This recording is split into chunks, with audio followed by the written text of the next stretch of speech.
Yesu nashimwe cyane bene data, ndabashimiye nanone kubw'umwanya wanyu mufata kugira ngo munkurikirane mwumve ijambo ry'Imana, mwumve ikimvamo, Imana ibaho umugisha.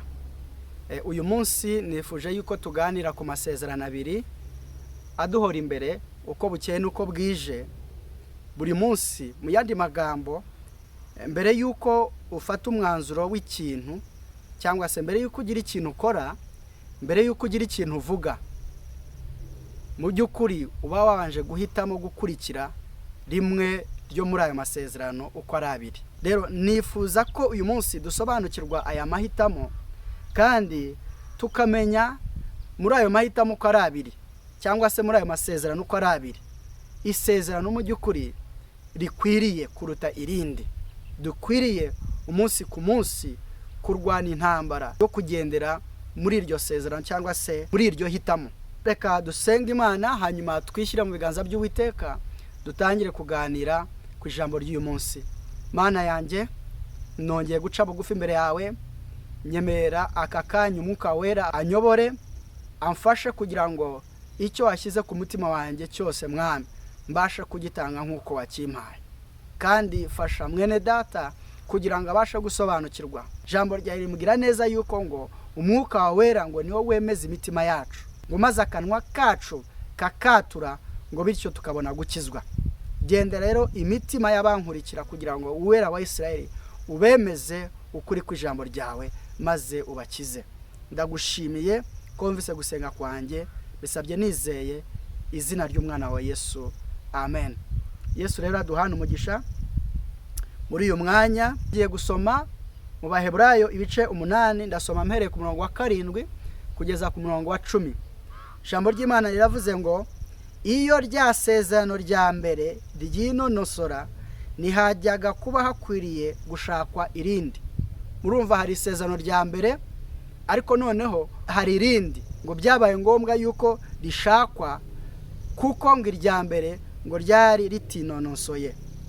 Murongo wa 8 uravuga ngo kuko yavuze ibagaye iti dore iminsi igiye kuza, niko Uwiteka avuga, ubwo nzasezerana isezerano rishya n'inzu ya Isiraheli n'inzu ya Yuda, ridahwanye n'isezerano nasezeranye na ba sekuruza ku munsi nabafataga ukuboko nkabakura mu gihugu cya Egiputa, kuko batagumye mu isezerano ryanjye, nanjye simbiteho, niko Uwiteka avuga. Murumva ngo isezerano rya mbere Abanyayisiraheli ngo ntibarigumyemo, bituma ngo Uwiteka atabitaho. Ariko kuko Imana ikunda cyane umuntu, ntiyabatererana, ntiyabareka gutyo gusa, ahubwo iragambirira, iratekereza iti reka nzakorane nanone isezerano rya kabiri nabo. Murongo wa 10 uravuga ngo kuko iri sezerano noneho ni isezerano rishya, iri ngiri irishyashya, ngo kuko iri sezerano ari ryo nzasezerana n'inzu ya Isirayeli hanyuma y'iyo minsi. Iyihe minsi? Iminsi ya mbere y'isezerano rya mbere bananiwe gukurikiza. Niko Uwiteka avuga, nzashyira amategeko yanjye mu bwenge bwabo, nyandike mu mitima yabo, kandi nzaba Imana yabo, nabo bazaba ubwoko bwanjye. Iri sezerano rero rya kabiri, Imana iravuga iti nyuma y'iminsi y'isezerano rya mbere nzakorana nabo, none isezerano rya kabiri noneho ngo nandike amategeko yanjye mu bwenge bwabo ndetse no mu mitima yabo, ngicyo gihe ngo bazaba ubwoko bwanjye, ngo nanjye nzaba Imana yabo. Haleluya. Mureke tubanze turebe isezerano rya mbere turisobanukirwe iryo ari ryo, hanyuma tuze no gusobanukirwa irya kabiri. Yesu adufashe. Tugiye gusoma mu Kuva ibice 24, turasoma umurongo umwe gusa, umurongo wa 3. Ibyinshi ndaza kubisobanura gusa kubera yuko tuvuze ngo tugende dusoma ahantu hose mu by'ukuri byadufata umwanya munini cyane. Rero Kuva ibice 24 umurongo wa 3 haravuga ngo Mose araza abwira abantu amagambo y'Uwiteka yose n'amategeko ye yose. abantu bose bamusubiriza icyarimwe bati, ibyo Uwiteka yavuze byose tuzabikora. Ndashaka kuvuga ku isezerano rya mbere Imana yagiranye n'ubwoko bw'Abanyayisiraheli. Isezerano rya mbere rishingiye kuri aya magambo Abanyayisiraheli babwiye Mose. Mose amaze kubabwira ibyo Imana yababwiye, babwiye Mose bati ngo ibyo Uwiteka byose yavuze ngo tuzabikora. Icyo kintu tuzakora ibyo Imana byose yavuze. Byari byagenze bite?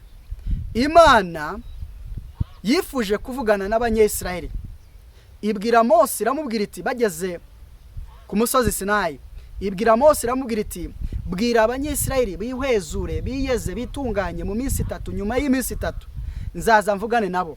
Hanyuma nyuma y'iyo minsi 3 ngo Imana ije, inkuba zirakubita, imiraba irakubita, ngo imitingito iraba, ngo hanyuma ngo umwotsi uracumba ku musozi, kuko Imana yaramanutse imanuka kuri uwo musozi. Abanyayisiraheli bagira ubwoba bwinshi cyane.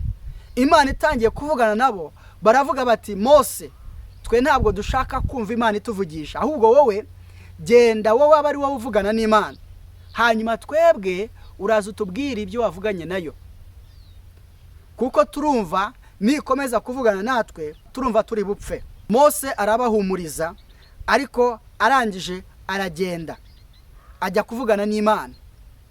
Imana imubwira amategeko yose, muza amategeko 10 ya mbere, ariko hari n'ayandi mategeko menshi Imana yabwiye Mose. Ngo ayo mategeko yose muzabisanga mu Kuva ibice 20 kugeza mu Kuva ibice 25. Aho hose hari amategeko y'Imana. Imana yagiye ibwira Mose, ngo hanyuma Mose ayandika mu gitabo. Arangije ayasomera Abanyayisiraheli, arayababwira yose. Amaze kuyababwira yose, bose ngo bavugira icyarimwe, baravuga bati, ibyo Imana yavuze byose tuzabikora.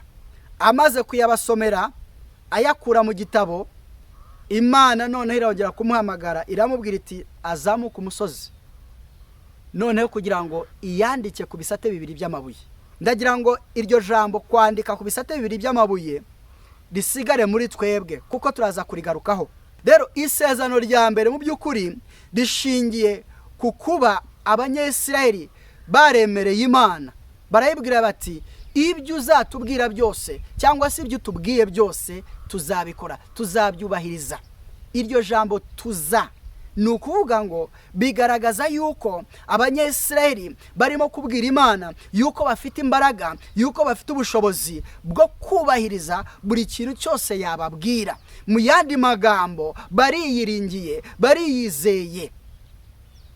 Bishingiye ku kintu cyiswe ubwibone, bishingiye ku kintu cyo kwiyemera, cyo kwiyumvamo yuko ufite imbaraga, ufite ubushobozi bwo gukora ikintu cyose Imana yakubwira. Haleluya. Rero niyo mpamvu iri sezerano rya mbere ritashoboraga kwinonosora mu by'ukuri, kuko ntabwo umwana w'umuntu afite ubushobozi bwo gukora ikintu cyose Imana imubwiye. Nta mbaraga dufite, nta bushobozi dufite bwo kwishoboza, ubushobozi bwo kwibeshaho, ubushobozi bwo kubaha amategeko y'Imana, ubushobozi bwo gukiranuka mu mbaraga zacu ntabwo dufite. Umwana w'umuntu ntafite ubwo bushobozi, ntibishoboka. Kuko ijambo twasomye mu Baheburayo hahandi 8 uhereye ku murongo wa 7 kugeza ku murongo wa 10, reka yenda nsome ku murongo wa 8 gusa. Haravuga ngo, kuko yavuze ibagaye iti, dore iminsi igiye kuza, ni Uwiteka avuga, ubwo nzasezerana isezerano rishya n'inzu ya Isiraheli n'inzu ya Yuda. Reka nsome n'umurongo wa 9, ridahwanye n'isezerano nasezeranye na ba sekuruza ku munsi nabafataga ukuboko nkabakura mu gihugu cya Egiputa, kuko batagumye. Urumva, ntabwo bagumye muri rya sezerano, ntabwo barigumyemo, kandi ngo yarabagaye, kuko ngo batagumye mu isezerano basezeranye nawe. Niyo mpamvu Imana byabaye ngombwa yuko yongera gukorana nabo isezerano rya kabiri. Mu yandi magambo, amategeko yose uko yakabaye y'Imana, Imana yababwiye bakiyemerera ubwabo yuko bazayasohoza. Ntabwo bayakiranutsemo, ahubwo yose uko yakabaye bagiye bayica. Nk'uko iyo umuntu aryamye nijoro asinziriye atamenya ahari, atabasha gusobanukirwa n'ibyo arimo, mu gitondo akabyuka akumva agize imbaraga, akumva ubwenge butangiye gukora, kandi nijoro mu by'ukuri ubwenge bwe atashoboraga gusobanukirwa ko burimo gukora, atashoboraga gusobanukirwa aho yarari, ariko mu gitondo akabyuka.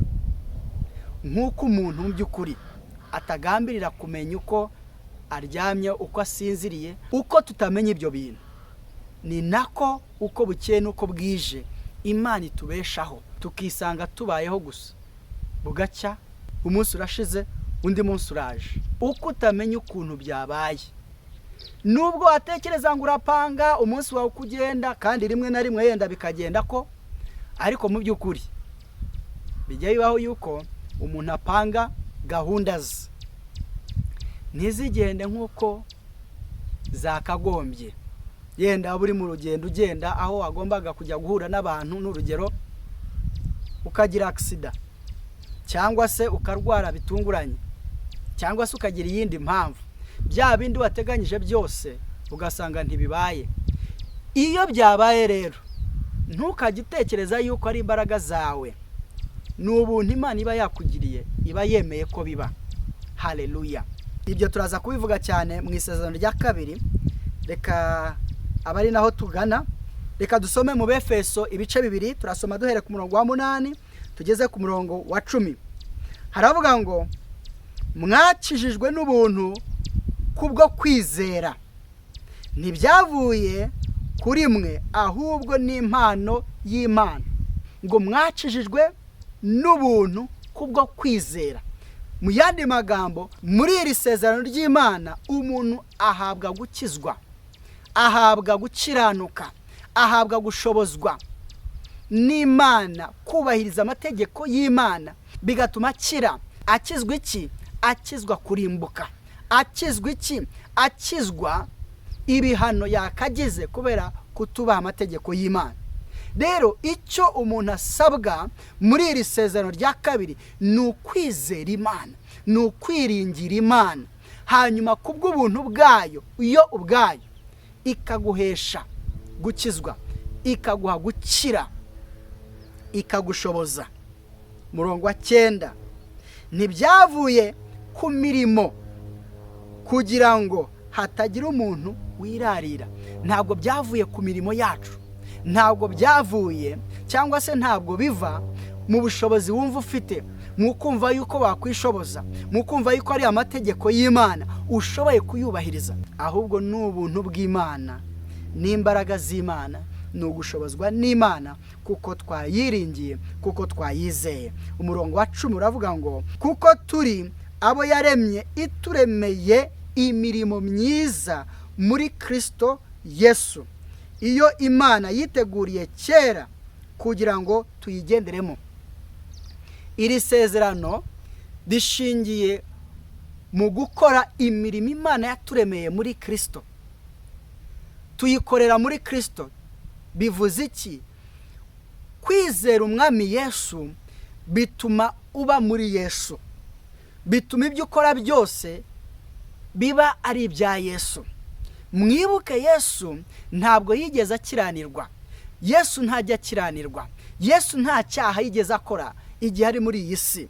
Rero iyo wizeye Yesu, wisanga imirimo Yesu yakoze mu gihe ari muri iyi si nawe uyigenderamo. Kubera iki? Kuko wizeye we ko agushoboza.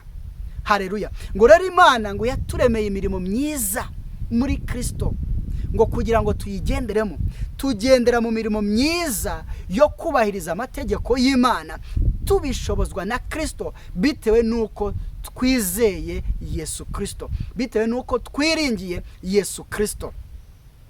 Haleluya. Murumva rero isezerano rya kabiri rishingiye mu kwizera Imana ubwayo, imirimo yaturemeye muri Kristo yo gukiranuka nk'uko Kristo akiranuka cyangwa se yakiranutse akiri muri iyi si, natwe twebwe turi muri iyi si tubashishwe na Kristo izina rikomeye riruta ayandi mazina, izina rikiranuka, izina rifite ubutware hejuru y'urupfu, izina rifite ubutware hejuru y'icyaha. Iryo zina kuko ryanesheje icyaha n'urupfu, iryo zina riduhesha kunesha icyaha kuko turyizera. Twemera ukavuga uti ubwenge mfite nabuhawe n'Imana, n'imbaraga mfite nazihawe n'Imana, yewe ndetse no kubaho kwanjye n'Imana mbikesha, si imbaraga zanjye, si ubwenge bwanjye. Ukavuga uti Mana, nkeneye ya mirimo Yesu yakoze yuko nanjye nyigenderamo kandi akanshoboza atari kubw'imbaraga zanjye. Iryo rero niryo sezerano rya kabiri rishingiye kuri icyo kintu. Yesu ashimwe cyane. Rero narimo kuvuga ngo iteka imbere yacu haba hari aya masezerano abiri, haba hari ukuguhitamo kubiri kuba kuri imbere yacu umwanya ku wundi. Mbere y'uko ugira ikintu uvuga, mbere y'uko ugira ikintu ukora, ugomba kubanza guhitamo rimwe muri ayo mahitamo abiri, rimwe muri ayo masezerano abiri uhagararamo ukarivugiramo, uhagararamo ugakoreramo imirimo runaka, imirimo wishoboje ubwawe cyangwa se imirimo ushobojwe n'Imana. Amagambo uvuga ushobojwe nawe ubwawe n'imbaraga zawe n'ubwenge bwawe, kuko wiyemera, kuko wiyiringira, kuko wiyizera. Uvuga uti urashoboye, uvuga ngo warize, uvuga ngo ufite ubwenge, uvuga ngo ufite imbaraga, uvuga ngo ufite ubushobozi, ukavuga uti njyewe ndashoboye. Bigatuma ibyo ukora byose, imirimo yose ukora imbere y'Imana ibona yuko urimo kwishoboza. Aha niho hava kugukomera amashyi, ukabyakira mu mutima wawe, ukavuga uti ndi igitangaza. Kwishakira icyubahiro ndetse ukagishaka no mu bantu. Ariko nimba ugiye kuvuga ukavuga uti Mana, sinshoboye, ndagukeneye kugira ngo unshoboze kuvuga nk'uko ushaka, ndagushaka kugira ngo mfashe, kugira ngo ibyo ngiye gukora byose bibe ari imirimo yo muri Kristo Yesu. Ukiringira umwami Yesu yuko agushoboza. Icyo gihe ibyo ukora byose ni umwami Yesu uba wabigushoboje. Niko byahoze no kuva mbere, no kuva kera Imana yashyiriyeho abantu amahitamo abiri. Kugira ngo byumvikane neza yuko ariko byahoze, ndagira ngo tujye mu Itangiriro ibice bibiri. Turasoma duhere ku murongo wa 15 kugeza ku murongo wa 17. Haravuga ngo Uwiteka Imana ijyana wa muntu imushyira muri iyo ngobyi yo muri Edeni ngo ahingire ibirimo ayirinde. Uwiteka Imana iramutegeka iti, ku giti cyose cyo muri iyo ngobyi ujye urya imbuto zacyo uko ushaka, ariko igiti cy'ubwenge bumenyesha icyiza n'ikibi ntuzakiryeho, kuko umunsi wakiriyeho no gupfa uzapfa. Haleluya. Ijambo ry'Imana ahangaha ritweretse yuko Imana imaze kurema Adamu na Eva, ngo Imana yafashe umuntu ngo imujyana mu ngobyi ya Edeni ahagana ngo iburasirazuba.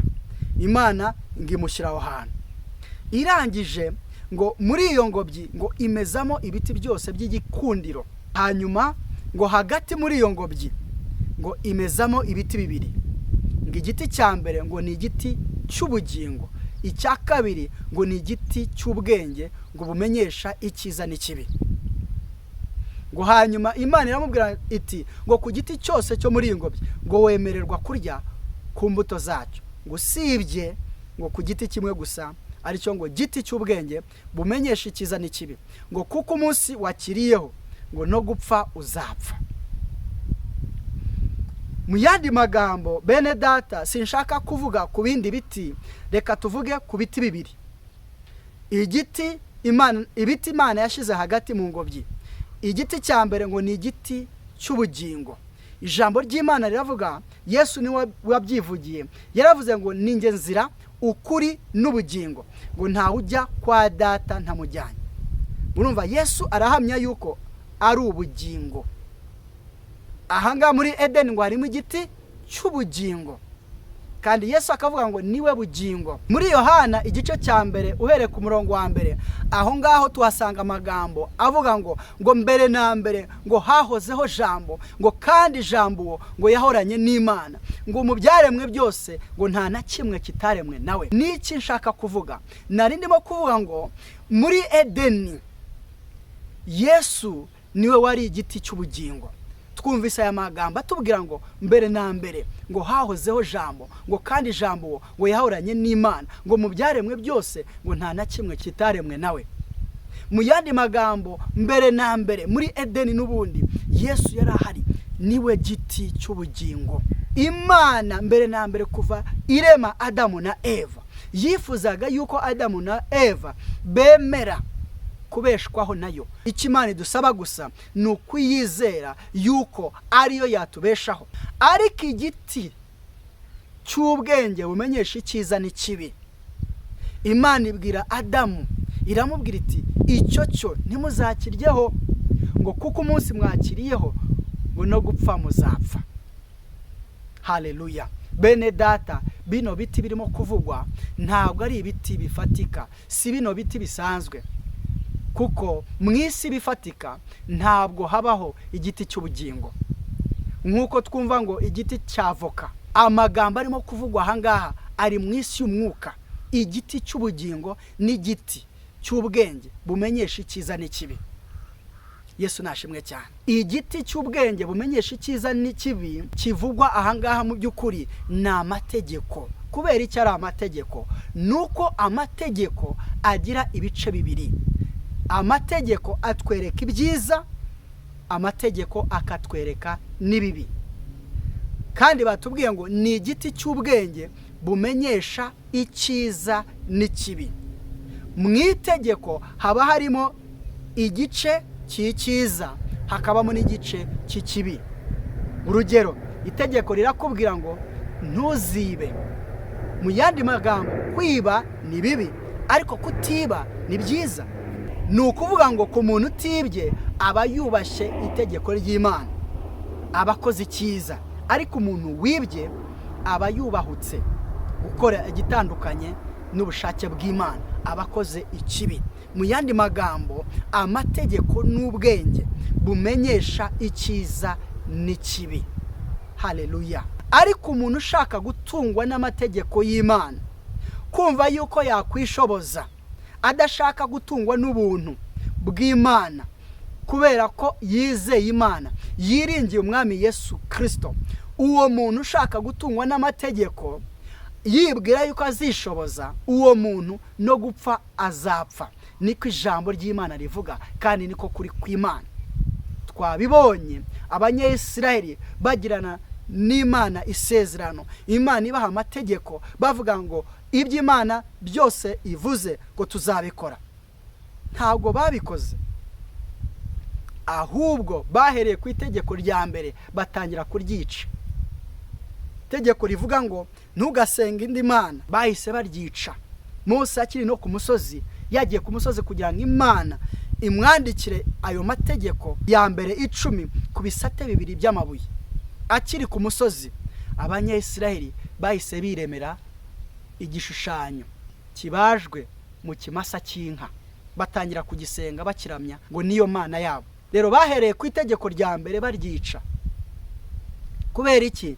Ntabwo bishoboka yuko umwana w'umuntu yakwishoboza mu mbaraga ze kugira ngo yubahe amategeko y'Imana.